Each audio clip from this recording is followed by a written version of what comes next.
So we're just going to jump right into it. So this is the Bridging the Urban Divide, Smart and Human-Centered Redevelopment, which, I think, the panel that's with me today, we're going to talk about sort of that human-centered approach to community redevelopment. I'm very excited about the panel that we have here today.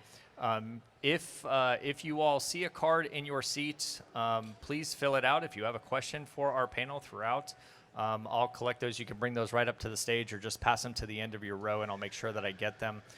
My name is Christopher Roog. I'm the Executive Director of the West Palm Beach Community Redevelopment Agency here in the city of West Palm Beach. We primarily handle redevelopment in downtown and then also up on the north end of the city. And I'm joined here today by Tim Tompkins from NYU, Dr. Alisha Winn with Consider the Culture, and she's also a professor at Palm Beach Atlantic University, and Dr.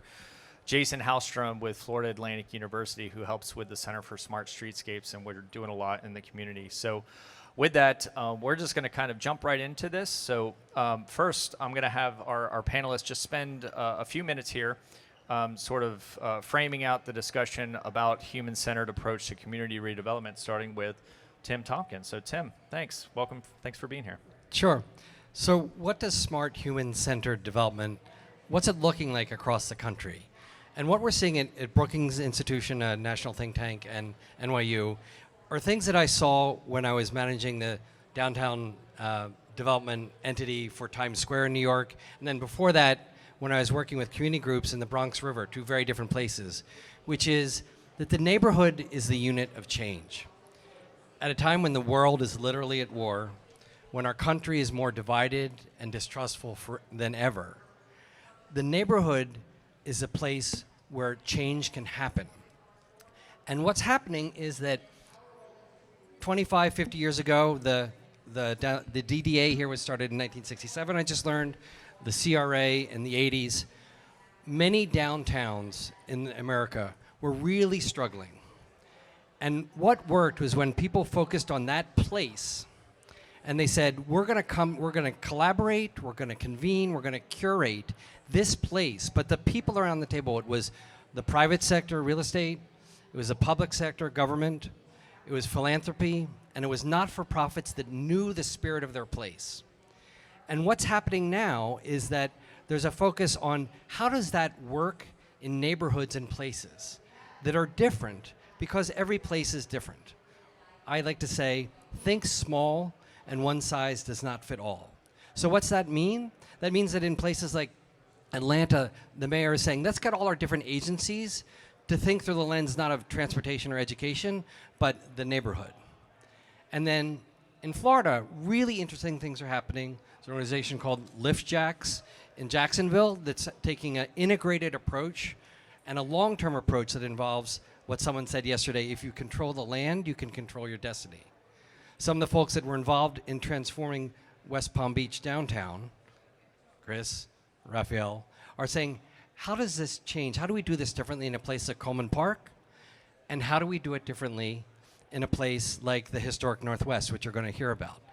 And really, it's thinking about what are the things under the hood that sustain the neighborhood? What are the governance structures that allow collaboration, coordination, and curating to last beyond just the start of the project? What are the financial structures that allow the community to keep and capture some of the value it creates when it's being changed? And finally, how do we integrate information? This is where technology comes in. Information and action at the neighborhood and the place level. Wonderful. Thank you, Tim. Dr. Winn. So tell us about a lot of your approaches to cultural representation in redevelopment. Can you hear me? Is it not working? Is that better? Yes. Okay. Good afternoon, everybody. It's great to see new faces and familiar faces. So the way I look at it, as far as you say cultural integration, is looking at a neighborhood or even development, for example, from a holistic approach. So instead of looking at it one-dimensionally like in development or technology or this area over here, but what are all the components of a community, and even what does it mean to be a community? Because when we tend to kind of use community as this kind of blanket term, right? But I usually try to say a neighborhood too, because when you say community, are you talking about business owners in the community? Are you talking about residents? Are you talking about our elders who used to live in that neighborhood, but they no longer live in it, but they look at the neighborhood as it's theirs? Are you talking about new individuals or moving in? So everybody has a goal. So you want to make sure the neighborhood is good, but people have different journeys in how and what that looks like, right? So residents would want to make sure their neighborhood is safe, just like the business owners. But the business owner might leave at 7 o'clock. Versus me as a resident, I experience the neighborhood at 3 a.m. So there's so different type of needs that I might have that a business owner might have. So even understand when you say the word community and how you use language in this integrative approach, from what perspective and angle are you looking at it? And so when you talk about holism is the community and breaking that down. Also the history, why are people pissed off sitting in a community meeting? There's some historical reasons for that. There's a cultural way of doing things, even nonverbal communication. And if my arms are folded and my lips are turned like this and my eyes go up like that, I am pissed from something, the similar experience that my grandmother experienced 50 years ago. So I've seen this before. Is it going to be the same as it was with my grandmother? So thinking about all those things and those layers of things, and that is kind of how I look at it and sit in the room and observe not just the history, but the behavior and what's the why, asking the why, and how can you put every parts of that at the table and people at the table, and from those different angles, and then carrying it out consistently. And I know we'll get more into it, but as far as that integrative approach, those things need to be considered when you're moving forward in any agency or any institution, whether it's development, housing, all of those residential, all those things have to be considered. And so that's kind of the beginning of that approach. Dr. Hallstrom, so we've been now with the Center for 4 years in the city of West Palm Beach, the Center for Smart Streetscapes. So can you just tell the group about the center, what we've been doing, and then also give a little bit of insight about how we're putting the human approach and the community-centered approach at the heart of the work that's being done with the Center for Smart Streetscapes. Yeah, thanks, Chris. So we've been at it with the Center for Smart Streetscapes now for 4 years, but we actually started before that with the city. And in a nutshell, what we have tried to look at is how can we use technology investments to improve the lives of residents, to improve efficiencies within the city. So when I think about redevelopment, I'm a technology guy. I look at how can technology be used. And I think the starting point for any kind of technology intervention within a city looking to improve efficiencies or to improve the lives of residents, it starts with measurement. And if we were having a conversation about, and I'll back up for a second, I think we manage what we measure. And if we looked back maybe just 4 years ago when we talked about what could you measure, it was fairly limited. So when we had conversations about could we measure how many residents are waiting on a bus, can we measure how many residents are walking their dog in the park, 4 years ago those questions were hard for us to answer in an automated way without having someone out there actually doing the counting. Well, the world has changed dramatically within the last several years.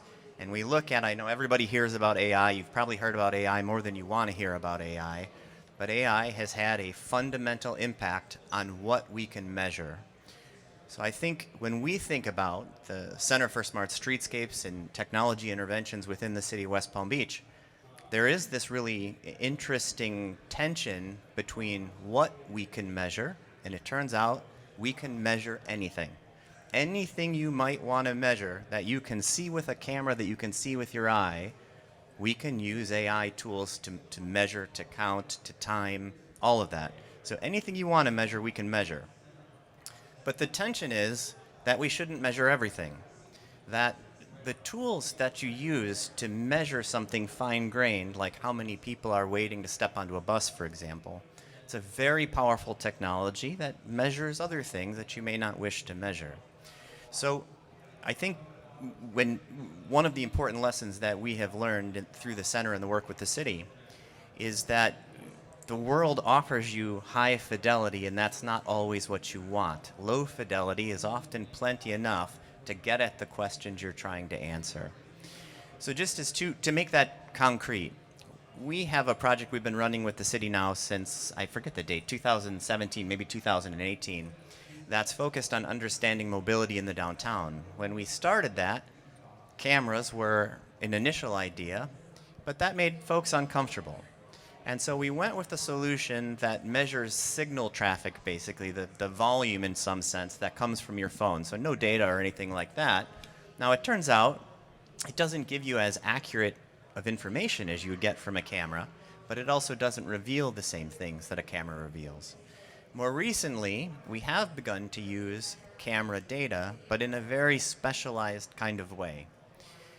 So you can take a scene, and you can imagine videoing this scene, and if I cared about people, well, I don't need the video footage. What I care about are how many people. And so you can imagine a video recording of this place that is a cartoon version of this place that doesn't have any identity, so what gets recorded is some representation of the thing, not the actual thing. And so you have this sort of integrated privacy protection.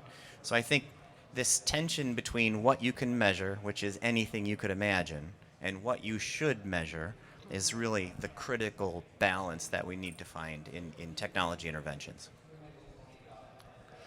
So let's start talking about some real life examples now and some, well, first off, let me take a pause there. Does anybody have any questions? We put some cards on your table. I also have some extra cards up here, or you could just raise your hand. Yes, ma'am, in the back. No? You don't? Okay. Tanika James, thanks for helping out. All right. Here to help. T. James. So, yes, T. James. You measure what you care about.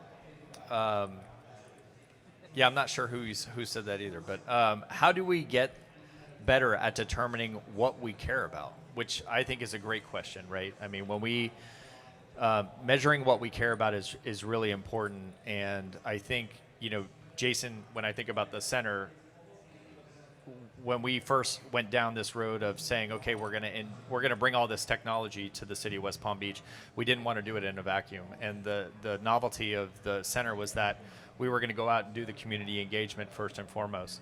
So let's talk about what we kind of heard, which I think there was a lot of unexpected responses that, you know, Dr. Winn helped us facilitate, which kind of led to some interesting sort of program and some software that now is being utilized to help address a certain rodent problem in our neighborhood. So I'll start by saying, when you're trying to ask the question, you're trying to get at the answer to what should we measure, you never start by asking the engineer.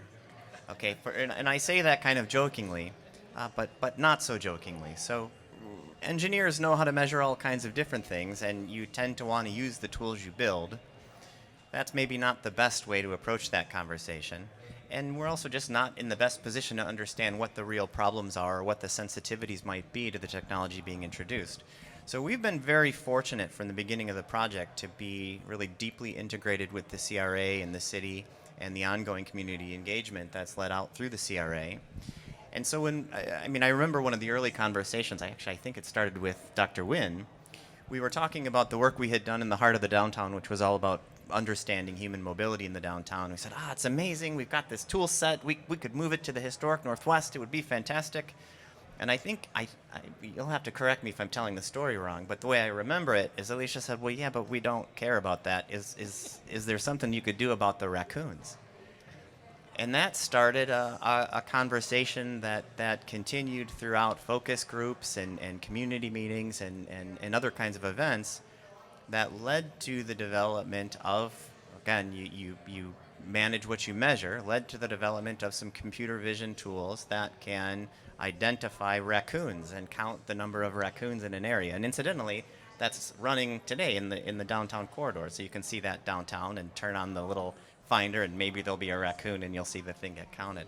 So we've seen that same kind of interaction in other cities that we work with. So we do a lot of work. We do a lot of work up in New York City as well, and in New Brunswick, New Jersey. And Not a lot of raccoons in New York City. No, but you know what they care a lot about? The rats. And so Rats. again, a very similar kind of conversation. It was like, oh, the engineers, we have these amazing tools that can count people or bikes or whatever it might be. And the community said, well, yeah, but what we care about are the rats, and being able to understand where the rats are so that you can have better targeted interventions. So Yeah, so Tim, hold on 1 second, because I'm going to have you kind of zoom out here in a second. I want Dr. Winn to sort of now share with everybody the perspective of the community when we first stepped into the historic Northwest with sort of this project of technology in the neighborhood, and just kind of the initial thoughts and what we had to consider when we approached the neighborhood with this new project. Yeah, so I guess it goes back to what do people care about? And so you come in thinking you're going to, save the day, I'm going to do this work and people and everything. But that goes back to if you do not know or have a relationship with the people, or you don't know the situations at 3 a.m. or 5 a.m. or 10 p.m., you would not know that the challenge of being a resident or business owner in the historic Northwest are raccoons. I don't know where they come from, but we have a major wildlife issue. In addition to raccoons, there's iguanas and there's stray cats.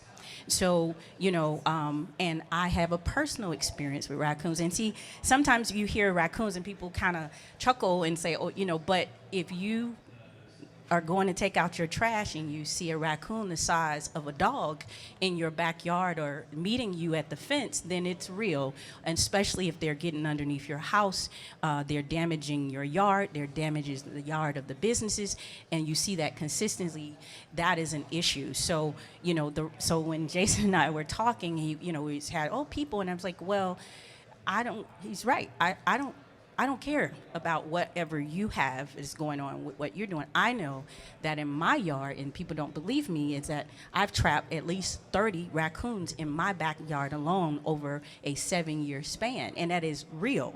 So that's just my house. So the importance of knowing and having those conversations of what's important to the individual that you're talking to, and if you just kind of gloss over it like, yeah, it's Florida. No, because that's going to affect the relationships that you're trying to build if you're not addressing a wildlife issue and utilizing the resources you have for something that is simple as raccoons. It's not your neighborhood, so it's not going to be as important. But when you start making what's important to the residents to you just like it is to them, that's where the building begins. Yes, you might live in Loxahatchee or Wellington, and that may not be your issue. But when you make my issue your issue, then that's where the connection begins. It's as simple as that. So Tim, this is kind of a one example of, I think, what you mentioned earlier about this, think small and one size doesn't fit all. So kind of elaborate. I mean, you've done a lot of research on this on sort of the national scale of like what this means, and knowing like the work that myself, Dr. Winn, and Jason are doing. Like, how does that sort of equate on sort of a national level? Well, I think just related as a way of answering that, the question says, how do we know what we care about? Part of what one sees is thinking more deeply about the we, because the we might be a small business owner, it might be a family that's lived in the neighborhood for a long time, it might be a property owner, a real estate property owner, and part of the question is, how do you create a conversation where everybody takes the time to listen and understand that the we is many different people, and also that the only way through the other side in terms of making some change is what can we agree on. And here's the other thing that we care about. Half the time what people care about is something negative. it's unsafe and I don't feel comfortable bringing my kids into the playground. Other times, it's the history and the culture and it might be an old timers festival in a local park. It might be a historic theater that people want to preserve. And so finding a pathway, what we see is that in different places where change is happening is in the places where people have a mechanism that allows people with different perspectives to not just come together once for a community meeting when there's a big development, but to have a sustained relationship with each other that builds trust across these different sectors, and to curate, in a sense, not just the neighborhood, but also a consensus about what it is they don't like and what they can do together to address it, and what it is they do like that they want to preserve and protect in the way that you all have been doing in a very interesting way as you just walk up Rosemary from where here's a great public space just across the street. How do we do this differently, but also in the same kind of beautiful, affirming way? We're going to create a great space for the neighborhood. Dr. Winn, what are your thoughts? No, I And agree. sorry, I didn't mean to put you on the spot because, you know, when Tim said we, you know, the collective we, you know, I immediately thought about community. And you and I have had lots of discussions about community in who that is and what does that mean. Because a community is very much like an onion, right? I mean, so many layers. Folks that are from that neighborhood that used to live there, folks that live there now, folks that just generally care about it, property owners, business owners. So you know, when we think about we from a cultural standpoint, again, you know, because you know, how does all of that sort of come together in a very messy way? But you still have to think about it and sort of manage it as it relates to redevelopment. And I think that is the challenge of what aspects of what community are you, it's the we, you know, is the we those who are able to come to spaces. And I know we went to a great session about community engagement with T. James today, because it's like, who's able to have access even in the room to share what the issues are, or you mentioned, Tim, about history and culture is like what's important to you, you know. So the elders want to really see reviving of their neighborhood, how it used to be in 1955, maybe not the same circumstances, but they had we had everything we need, and it was pretty, and it was strong, and it was this. So they want to see that, you know, the resident that's living today in the neighborhood, you know, they want to be able to purchase a house because there's so much rental properties, and I want to have access to do that. Someone who's from somewhere else, they want to see and go, you know, visit the Sunset Lounge and just have a party. And then the elders is like, well, that's sacred space, so everybody can't walk in there. Everyone can't be in charge of that. It needs to look like representation of me in there. I mean, so you got all these parts that you have to address. Like you said, is messy, but that's where intentionality, as you mentioned, is so important. You need to be able to facilitate all those parts, because I do want to make sure that my mother feels like the Sunset Lounge is hers, you know, and so she can feel comfortable to go to the Sunset Lounge because, as she mentioned, it's sacred space, you know. But I also know that we're in this cultural tourism age where it's important for people us to share with outsiders to come in and see and experience the Sunset Lounge. So how do you balance that? And that's why it's important to really be intentional and say, well, let's make sure that everybody can benefit. We have cultural representation of the neighborhood that works in the Sunset Lounge, that's, you know, facilitating it. And then we also educate those who are coming from the outside about what it really was about, where it's just not a space for entertainment, but it is a sacred space. So recognize it, you know, and be mindful of it at the same time. And that takes multiple consistencies with going down the line. We built it. Now, as I mentioned to you, Chris and I talk about this. When you build it, okay, that's great, but here's where the hard part gets. You know, is it sustainable? Will people come back? Do they feel comfortable? Do they know it's theirs? Do they feel like it's theirs? Is it ownership? Who owns it? That's where the real work begins, because we can smile and say, yeah, we built it, but will they come? In the words of, That's it. what's that, Kevin So Costner? we've got about 5 more minutes. So Sorry. I'm going to ask, yes, if you have a question, please submit it. But I'm going to ask Dr. Hallstrom to, now that you've heard sort of the we in the community, Jason, what's your approach now, knowing that the center is supposed to come in with the intention of, quality of life improvements? What is sort of the approach from the centers, knowing like, okay, we're going to put the human at the center of this. How do you then apply the technology, knowing like you have, these things to consider when applying technology? So I think I'll add a couple of things on top of Dr. Winn's comments. So one of the things that we've learned, and I suspect many of you have learned this in other contexts, is that the format of the engagement matters as well. That the kinds of things that you hear in a large public forum are very different than the kinds of things that you hear in a focus group that folks are willing to talk about in a focus group. And those are quite different than the kind of conversations you have one-on-one. All of those different types of engagements are valuable to understanding needs, to understanding sensitivities, to understanding very specific concerns or desires of residents or groups. So the format matters quite a bit. The other thing that we've learned is that this is not a one-time process. And that sounds probably quite obvious. So but I think it's maybe not obvious, because so there's one part of just continuing to engage when you're introducing new technology. And by the way, the kind of technology that's getting introduced, not just in West Palm, everywhere in the world, this technology is quite different than anything we've ever seen before. It's much more powerful. It can be much more invasive. So there are real reasons to be concerned and to have serious discussions about what kind of impact that technology can have. And so that's not a one-time conversation, because the issues are complex.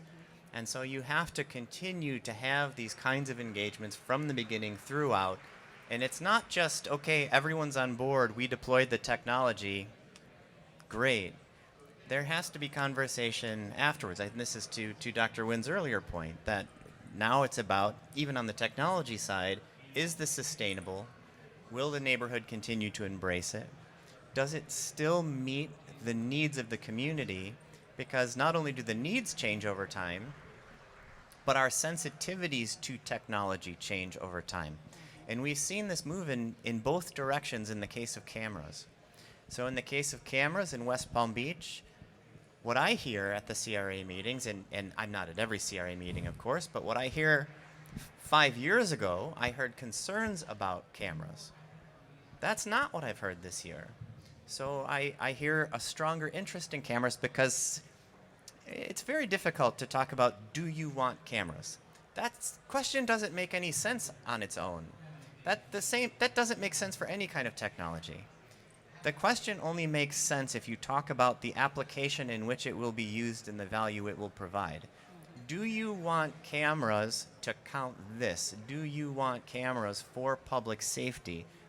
People respond to that quite differently. Yeah. So I think it's all about engaging with the community in multiple formats.